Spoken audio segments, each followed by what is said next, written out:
ए बया, नवरा आहे मी तुझा नवरा. तुझ्या आई बापानं काय शिकवलंय का नाही नवऱ्याशी कसं बोलायचं ते? हो, मला शिकवलंय माझ्या मम्मी पप्पांनी. तुम्हालाच नाही शिकवलेलं. बायकोशी कसं बोलायचं, कसं वागायचं तुम्हाला कायच येत नाही. फक्त बायकोवर आवाज मोठा करून बोलायचं. दुसरं येतच काय तुम्हाला? वय, मला बोलण्याची पद्धत नाही न. तू तर मोठी सती सावित्री ना.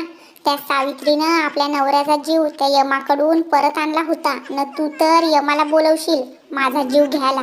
अशी बायको आहेस तू. तसं जर करता आलं असतं ना तर बरंच झालं असतं. उगाच रोज रोज डोक्याला ताप कशाला? तुमचं ना असं आहे ना, रोजचं मरं त्याला कोण रड असं आहे तुमचं. तरी मला माहीतच होतं तू माझ्या जीवावरच उठलेस ते.